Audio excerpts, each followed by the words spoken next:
추운 일요일 오후 제 아들이 문 앞에 서 있었습니다.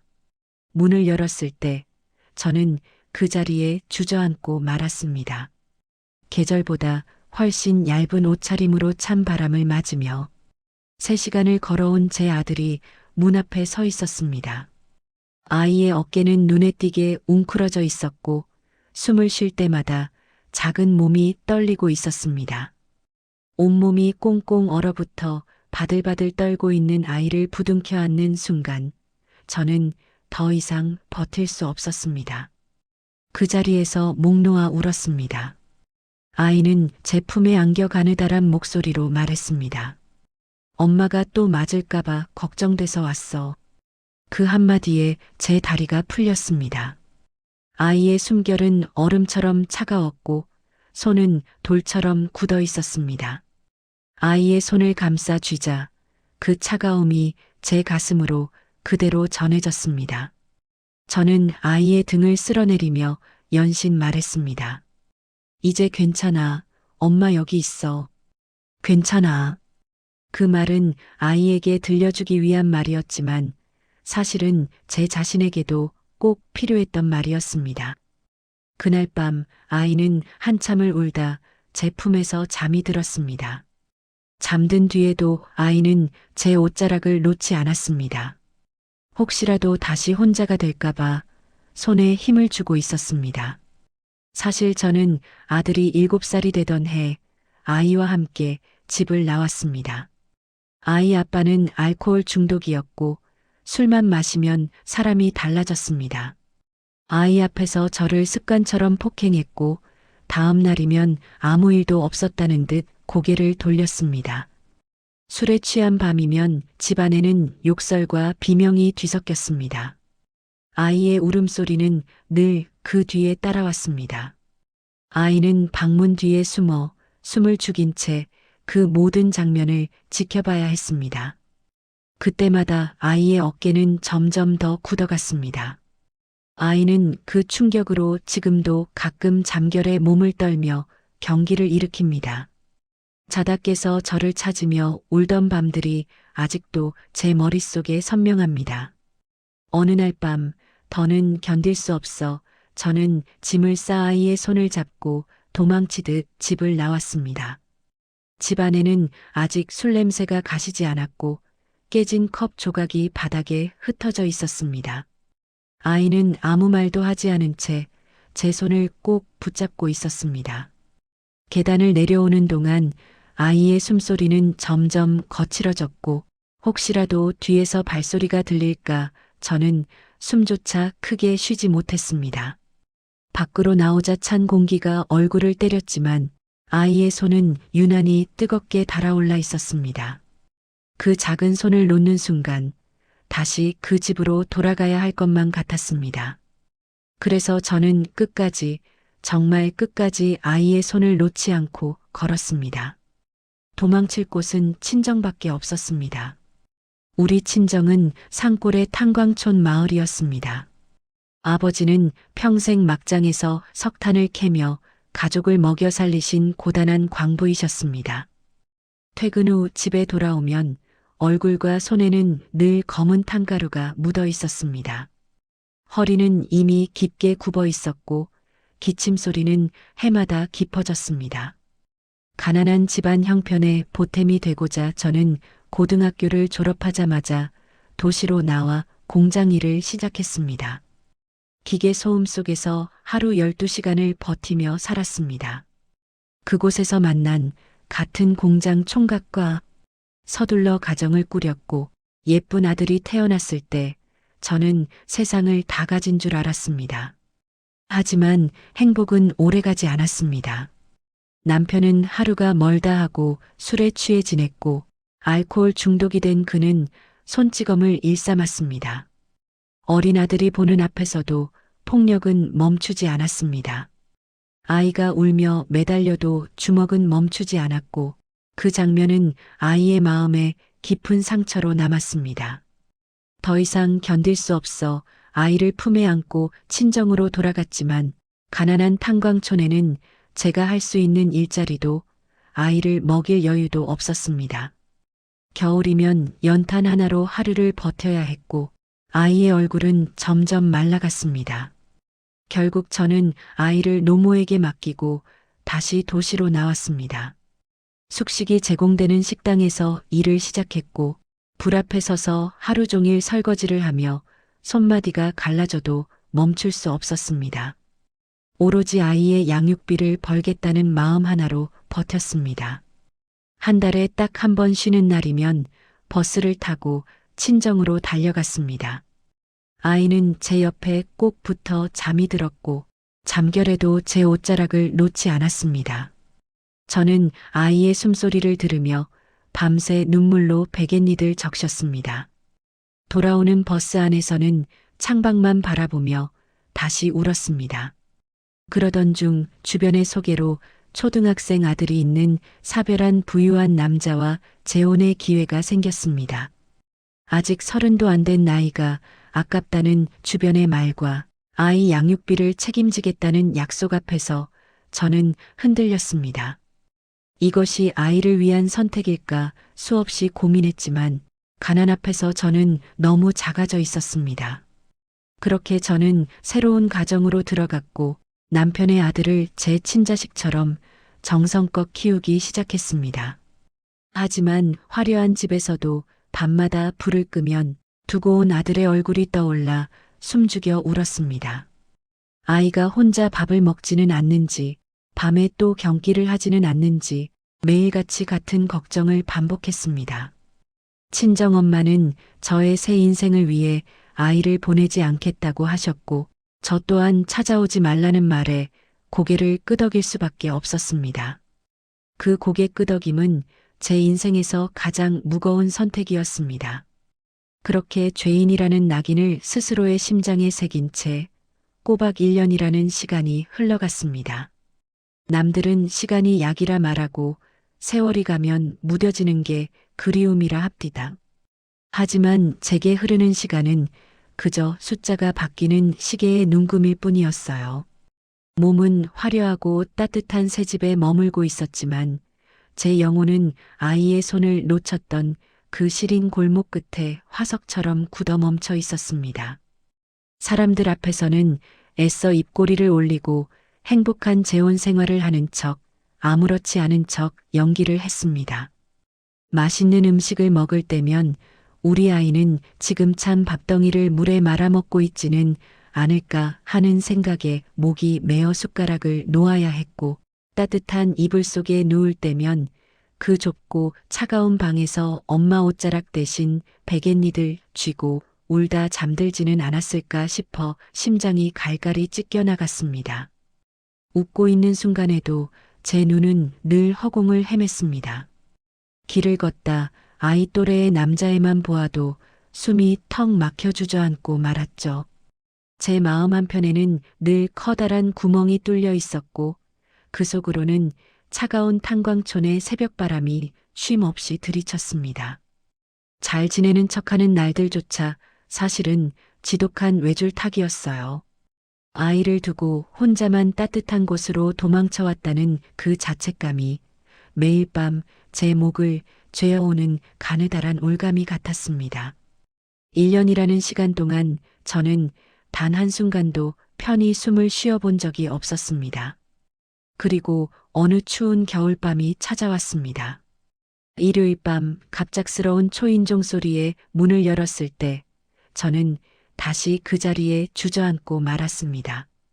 계절보다 훨씬 얇은 옷차림으로 찬 바람을 맞으며 3시간을 걸어온 제 아들이 문 앞에 서 있었습니다. 아이의 얼굴은 창백했고 눈썹과 속눈썹에는 찬 기운이 그대로 남아 있었습니다. 젖은 신발과 얼어붙은 발이 그대로 보였습니다. 아이를 안는 순간 저는 다시 울음을 터뜨렸습니다. 아이는 제 품에 안겨 말했습니다. 엄마가 또 맞을까봐 걱정돼서 왔어.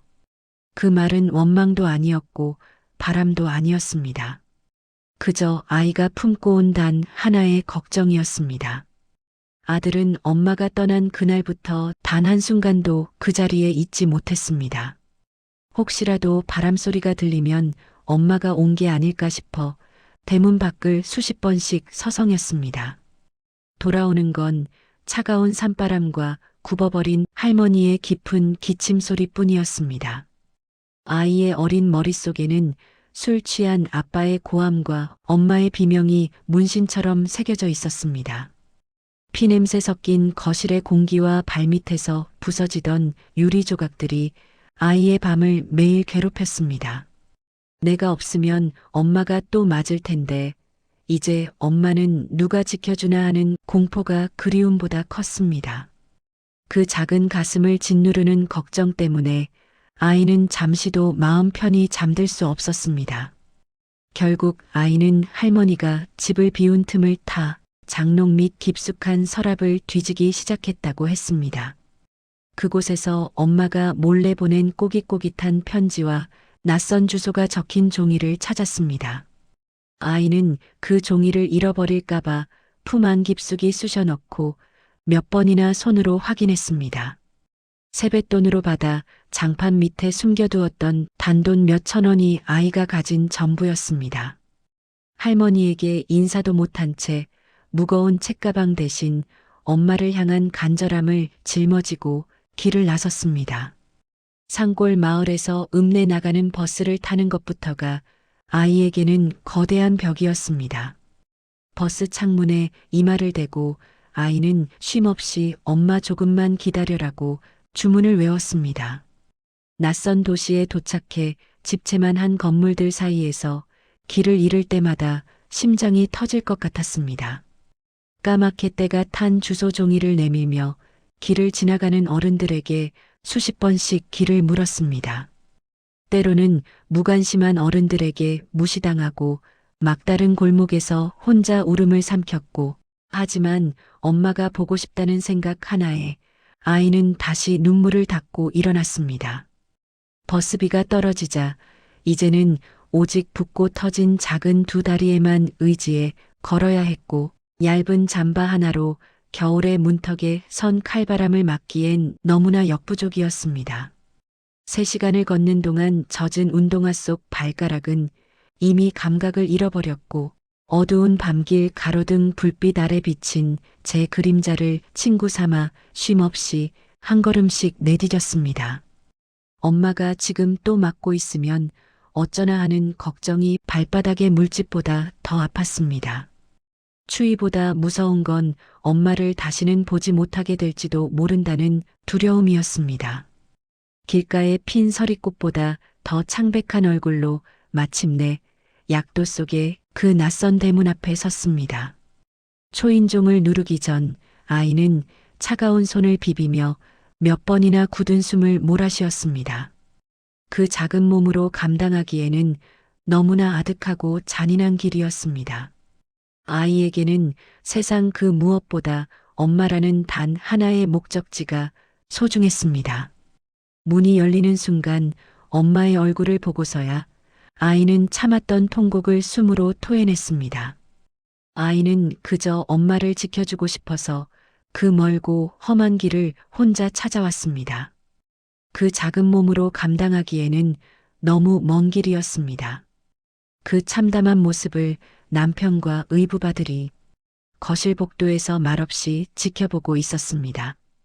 그때 남편이 조용히 다가와 제 앞에 섰습니다.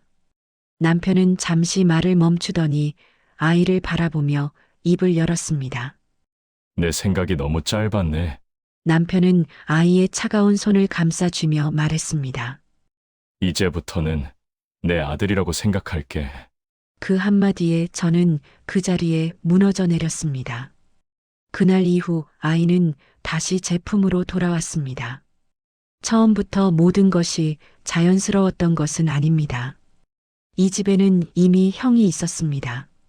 두 아이는 한동안 같은 공간에 있으면서도 서로를 조심스러워했습니다. 하지만 남편은 그 관계를 서두르지 않았습니다. 그는 내 아들과 자신의 아들, 두 아이의 마음을 천천히, 그러나 확실하게 하나로 묶어가기로 했습니다.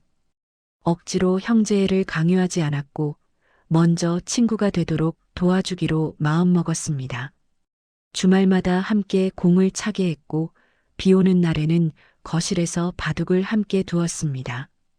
처음에는 어색했던 두 아이가 점점 자연스러워졌고 아이들의 웃음소리가 집안을 가득 채우기 시작했습니다. 축구를 할 때면 남편은 일부러 골키퍼를 자처했고 아이들이 골을 넣을 때마다 과장되게 넘어지며 웃음을 선사했습니다.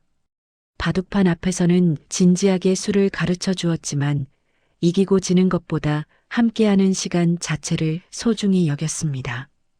어느 토요일 오후였습니다. 거실에선 바둑돌 놓는 소리가 규칙적으로 들려왔습니다. 그 소리가 마치 평화로운 심장 박동 같아서 전 부엌에서 안심하며 저녁을 준비하고 있었습니다. 그런데 갑자기 그 박동이 멈추었습니다. 바둑판 앞에서 제 아들의 얼굴이 벌겋게 달아올라 있었습니다.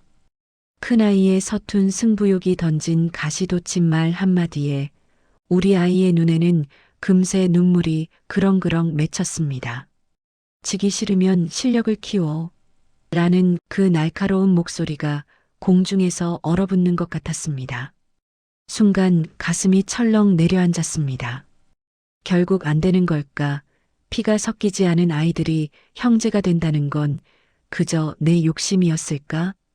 발등에 불이 떨어진 것처럼 아이에게 달려가려는데 남편이 제 앞을 막아섰습니다.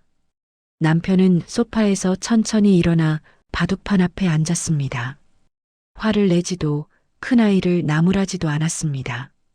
대신 조용히 바둑돌을 집어들었습니다. 자만심에 차있던 큰아이를 상대로 남편은 보란듯이 승부를 뒤집어 버렸습니다.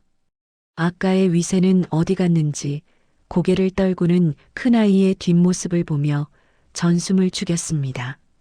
그때 남편이 아이들의 어깨를 감싸주며 던진 말들이 아직도 가슴에 박혀 있었습니다. 본인도 오늘 아침 나에게 설거지 내기에서 졌다는 농담 섞인 고백부터 제 아들이 진 건 실력이 없어서가 아니라 단지 시간이 조금 더 필요할 뿐이라는 다정한 위로까지 큰아이가 동생에게 미안해라고 말하며 손을 내미는 순간 제 안에 불안했던 둑이 무너져 내리는 것 같았습니다. 남편은 두 아이를 한 품에 안고 우리는 경쟁하는 사이가 아니라 함께 자라가는 나무라고 말해주었습니다. 그날 이후로 우리 집엔 묘한 규칙이 생겼습니다. 매주 바둑 대회를 열고 꼴찌에게는 다음 주 메뉴 선택권이라는 특권이 주어졌습니다. 지는 게 부끄러운 게 아니라 가족을 위해 무언가를 결정할 수 있는 기회가 되는 거였습니다. 부엌에서 그 뒷모습들을 지켜보며 깨달았습니다. 진정한 가족을 만드는 건 뜨거운 피가 아니어도 차가운 바둑판 위에서 온기를 잃지 않게 해주는 저 남자의 지혜와 기다림이었다는 것입니다.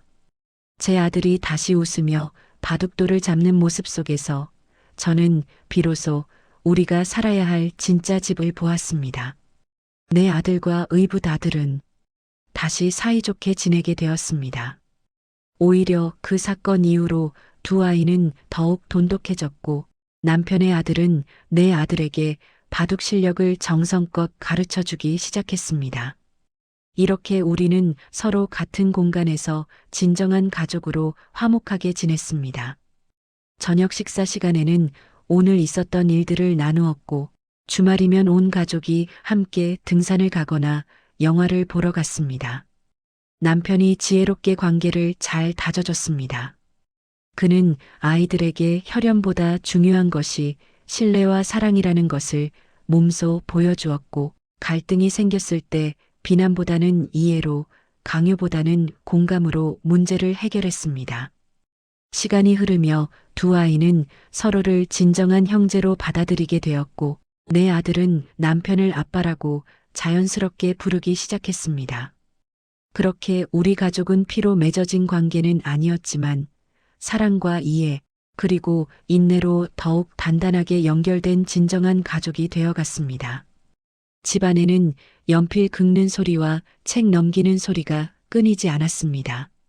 남편은 공부를 강요하지 않았습니다. 대신 아이들이 집중할 수 있는 시간을 묵묵히 지켜주었습니다.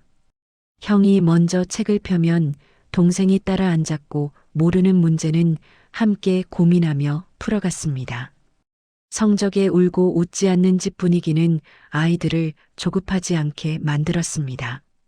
사춘기가 와도 남편은 다그치지 않았고 형은 늘 동생의 앞에 서주었습니다. 실패해도 돌아올 집이 있다는 사실이 아이들을 끝까지 버티게 했습니다. 그렇게 두 아이는 서로의 시간을 나누며 자라났습니다. 결국 두 아이 모두 원하던 대학, 명문대의 문을 열었습니다. 합격 소식을 들은 날 집안은 조용했지만 남편의 한마디는 또렷했습니다. 잘했다. 많이 버텼다. 대학에 들어간 뒤에도 두 아이는 흐트러지지 않았습니다. 성실했고 사람을 소중히 여겼습니다. 그 태도는 사회에서도 이어졌고 졸업을 앞두고 두 아이 모두 각자의 자리에서 취업에 성공했습니다.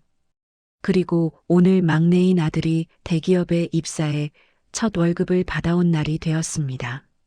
말끔한 정장을 입은 아들은 식탁 앞에서 잠시 말을 잇지 못했습니다.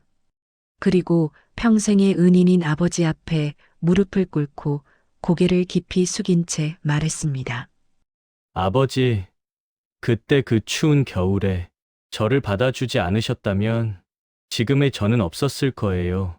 그 말을 듣는 남편의 눈시울이 붉어졌습니다. 말수적은 남편은 그저 아들의 어깨를 꽉 쥐어줄 뿐이었죠. 저는 그 모습을 보며 15년 전 현관 앞에 서 있던 꽁꽁 얼어붙어 있던 작은 아이를 떠올렸습니다. 이제 그 아이는 세상에서 가장 따뜻한 심장을 가진 청년이 되어 제 앞에 서 있습니다. 가족이란 무엇일까요? 피를 나누는 것보다 더 중요한 건 서로의 상처에 연고를 발라주고 그 흉터가 아물 때까지 곁을 지켜주는 기다림인 것 같습니다. 우리 남편이 보여준 그 지혜로운 사랑이 오늘 우리 집 거실을 이토록 환하게 비추고 있습니다. 이 이야기가 지금 어딘가에서 홀로 추위에 떨고 있을 누군가에게 작은 등불이 되길 바랍니다.